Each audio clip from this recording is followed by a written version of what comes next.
The heat in Phoenix does not just hit you. It swallows you whole. But standing in my own driveway, staring at the front door, the sweat dripping down my back was not from the sun.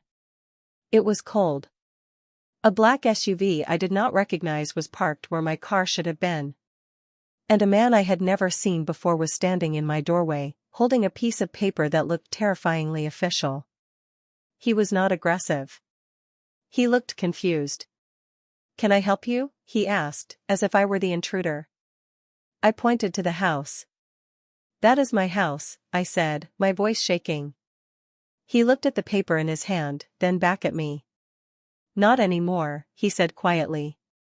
"I closed on this place 10 days ago. I have the deed right here."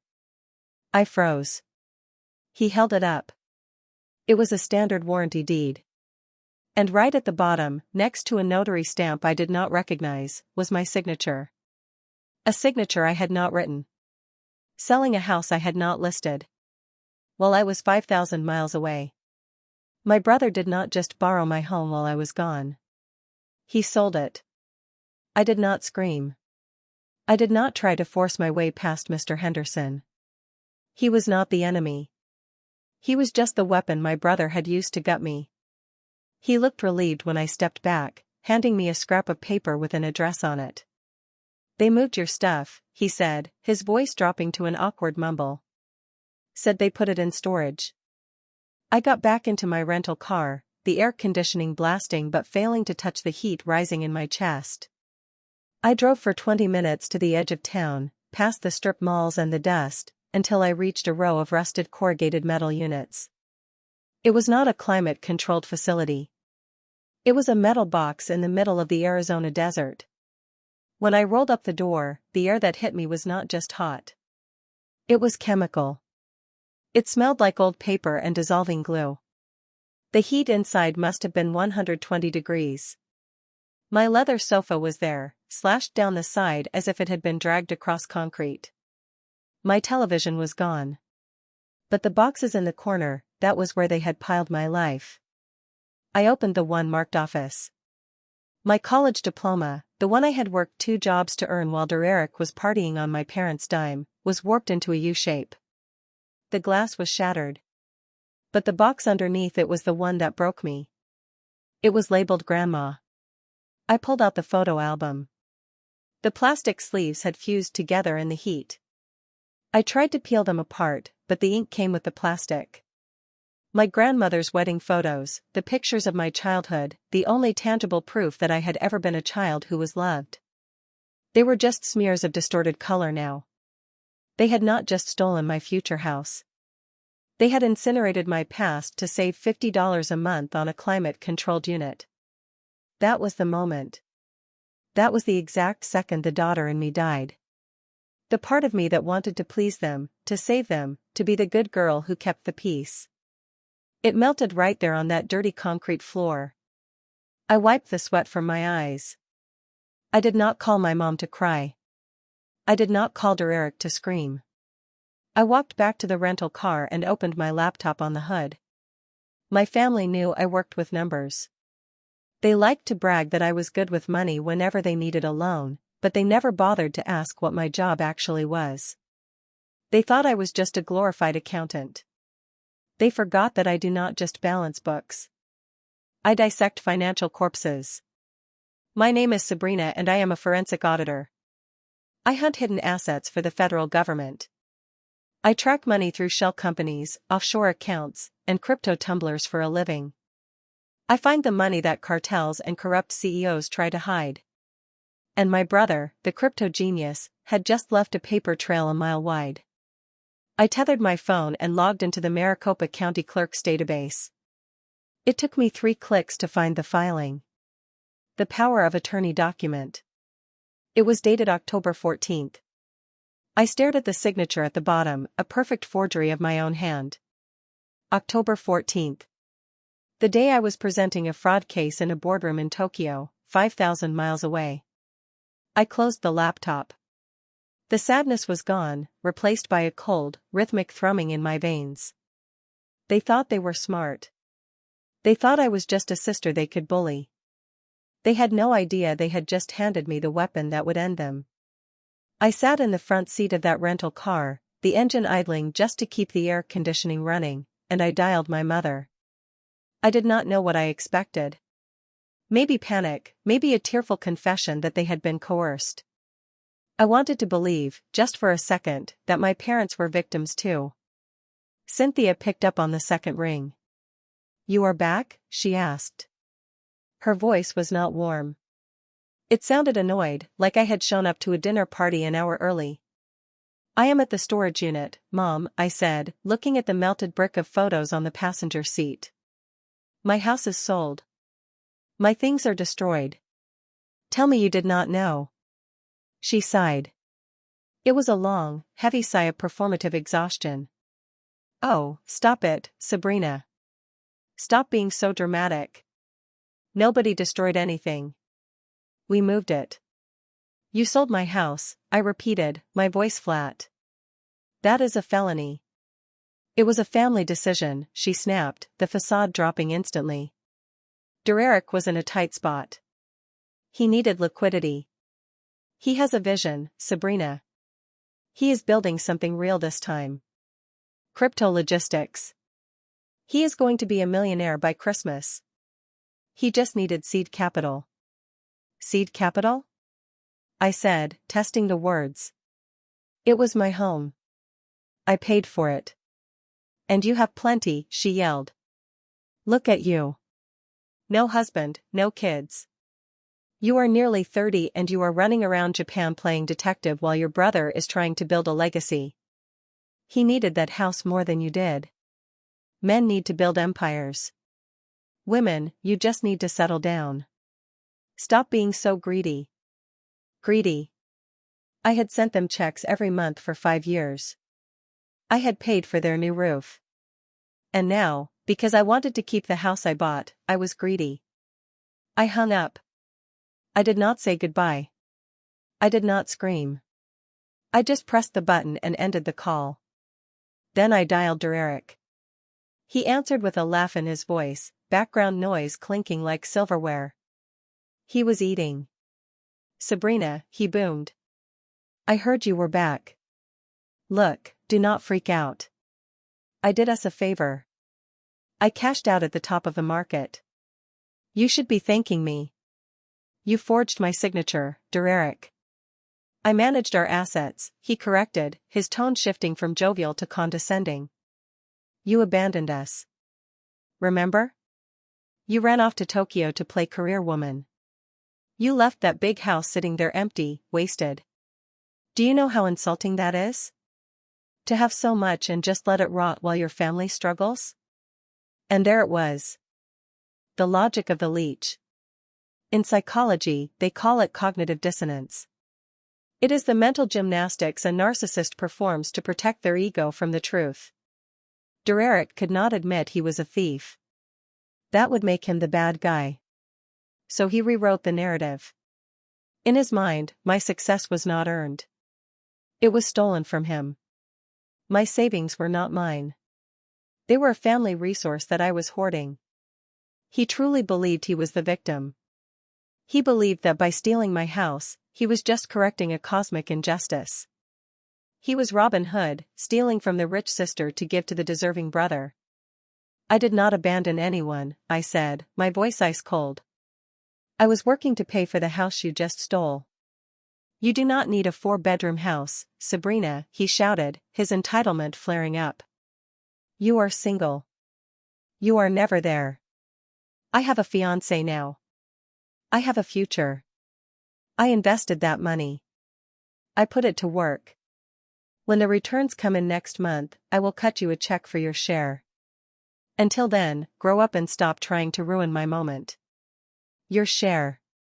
As if he were doing me a favor. Where is the money, Dererick? It is tied up, he said dismissively. In cold storage. You would not understand the tech. Just wait for the payout. Now I have to go. We are celebrating. The line went dead. I stared at the phone. He was not scared. He was not sorry. He was celebrating. He was sitting somewhere eating a meal paid for with the equity of my hard work. Laughing at his greedy sister. I looked at the melted photos again. The sadness that had been pressing on my chest evaporated. It was replaced by a clarity so sharp it felt like a scalpel. They were not family. They were parasites. And you do not negotiate with parasites. You do not ask them for an apology. You exterminate them. I wiped the sweat from my forehead with the back of my hand. That was the last physical reaction I allowed myself. I closed my eyes for 3 seconds, inhaled the stale air of the rental car, and flipped the switch in my brain. The sister was gone. The daughter was gone. In their place was the auditor. I did not drive to my parents' house to scream. I did not go to Dererick's apartment to bang on the door. I drove to the nearest Starbucks, bought the strongest black coffee they had, and opened my laptop. They thought they were dealing with a heartbroken girl. They forgot they were dealing with a woman who dissects cartels for the Department of Justice. I started with the deed. I pulled the digital copy from the county recorder. The notary stamp belonged to a woman named Sarah Jenkins. I ran her name. 2 prior complaints for improper notarization. Leverage. Then the passport. I scanned my entry stamp into Japan. October 14th. Then I pulled the flight manifests from my airline loyalty account. I had a digital footprint that placed me on a bullet train to Kyoto at the exact minute my signature was drying on a document in Phoenix. Physics was my first witness. You cannot be in 2 places at once. Next came the money. Dererick claimed he had invested it. He claimed it was tied up. I used his old social security number, which I knew by heart because I had co-signed his first car loan, and ran a credit sweep. The results populated the screen in seconds. He had not invested a dime. He had laundered it through stupidity. I saw the transfers. 3 massive chunks of cash moved to a crypto exchange. He thought crypto was anonymous. He forgot that the blockchain is a public ledger and that I have software designed to de-anonymize wallet addresses. I traced the flow. It was not sitting in a cold wallet for the future. It was being drained. Transaction 1. $92,000 to a luxury dealership in Scottsdale. A Ford F-250 Super Duty. The CEO truck. Transaction 2. $28,000 to a jeweler. A 3-carat diamond ring. That explained the fiancé. Transaction 3. $15,000 to a travel agency. First-class tickets to Cabo for 4 people. He was spending my house on a fantasy life. He was buying affection with my equity. I compiled it all. The flight logs, the passport scans, the forensic accounting of the stolen funds, the undeniable proof that the power of attorney was a forgery. I organized it into a single PDF file titled Evidence of Felony Fraud. Dererick Riley. I did not print it out at the hotel. I went to a print shop and had it bound. 45 minutes later, I walked into the 4th precinct. I did not wait in line for noise complaints or fender benders. I walked up to the desk sergeant and laid the binder down. I am not here to file a report, I said, my voice steady. I am here to hand you a closed case for grand larceny, wire fraud, and aggravated identity theft. The total theft is over $800,000. The sergeant looked at me, bored, until he opened the binder. He saw the passport stamp. He saw the bank tracing. He saw the work of a professional who had done his job for him. He picked up the phone. 10 minutes later, I was sitting in Detective Miller's office. He did not ask me if it was a family misunderstanding. He did not ask if we could work it out. He looked at the evidence, looked at me, and picked up his radio. We need a judge to sign off on this, Miller said. But with this paper trail, it will take an hour. I walked out of the station into the blinding Phoenix sun. I held a copy of the paperwork in my hand. It was not just a complaint anymore. It was a missile, and I knew exactly where to launch it. I tracked Dererick's location. It was easy. His new truck had a GPS system linked to the dealership account I had found in the credit report. And the dealership had a Find My Vehicle feature for owners, or in my case, for the person who knew the social security number of the owner.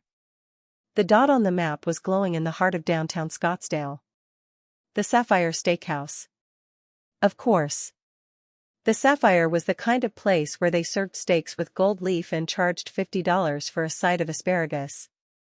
It was the kind of place you went to be seen, to show everyone that you had arrived. And my brother, the man who had stolen my future to pay for his present, was there right now celebrating. I texted Detective Miller the address. He is at the Sapphire. I am going in. Wait for us, Miller texted back. I will be inside, I replied. I parked the rental car a block away. The desert heat had finally broken, leaving behind a cool, dry evening. I smoothed down my shirt. I was not wearing a power suit. I was wearing the same travel clothes I had on since Tokyo. Jeans, a blouse, comfortable shoes. I did not need to dress up for this. The truth does not need a tuxedo. I walked into the restaurant. The air conditioning hit me first. A wall of refrigerated air that smelled of expensive perfume and aged beef. The lighting was low and intimate. A piano player was softly murdering a jazz standard in the corner. And there they were. They were at the best table in the house, a large round booth near the center of the room.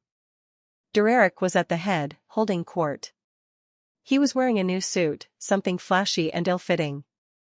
Next to him was a woman I assumed was the fiancée, blonde, pretty, laughing at whatever joke he was telling. My parents, Ronald and Cynthia, were beaming.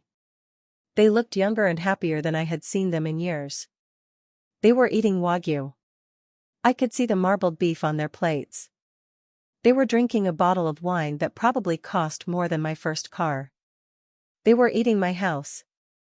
I walked through the dining room. The sound of my own footsteps seemed deafening in my ears, but no one else noticed.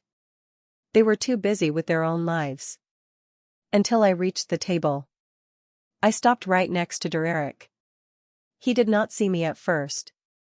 He was too busy pouring wine for the fiancée. To the future, he said, raising his glass. To the future, I said. Dererick froze. The wine bottle clinked against the glass. He looked up, his smile faltering, then vanishing completely. Sabrina, he squeaked. My mother's fork hit the plate. You should not be here, she snapped. Wait in the car. I am not going anywhere. My voice was calm. I came to return something. I put the evidence on the table. Passport stamp, bank transfers, dealership receipt, right on top of their steaks. That proves I was in Japan when you sold my house, I said. You forged my signature. You stole the money. Dererick's fiancée stared at him. You told me you sold crypto. She is lying, he stammered. I am the victim of a felony, I said. My father stood. Leave now or be thrown out. Try it. The restaurant went silent. I turned to see Detective Miller and two officers standing behind me. Dererick Riley, you are under arrest for grand larceny, wire fraud, and identity theft. Handcuffs snapped shut. Dererick stared at me, terrified. Sabrina, I am your brother. I know, I said. That is why it is a felony. Then my mother detonated. She shrieked, clawed at an officer, hurled accusations at me. Classic Darvo. When that failed, she staged a collapse, gasping about her heart. The crowd turned. A minute ago I was the wronged party. Suddenly I was a cold daughter killing her mother. I looked closer. Her breathing was steady. Her color was normal. Her hand conveniently blocked the aisle. She was not dying. She was controlling the room. I stepped over her. She is fine, I told the officer. I paid for her Mayo Clinic cardiac workup last week. Perfect health. This is a tantrum. My mother snapped upright, hissing curses. The room finally saw the truth. Take him, I said. They dragged Dererick out while he screamed for her to save him. My mother grabbed me, nails digging into my skin. Fix this. Who will take care of us? Not love. Not remorse.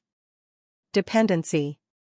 You should have thought of that before you ate my house, I said, and walked out. 48 hours later came the demand letter. My father claimed the $20,000 they had given me for the down payment was an investment and demanded half the equity in exchange for dropping the charges.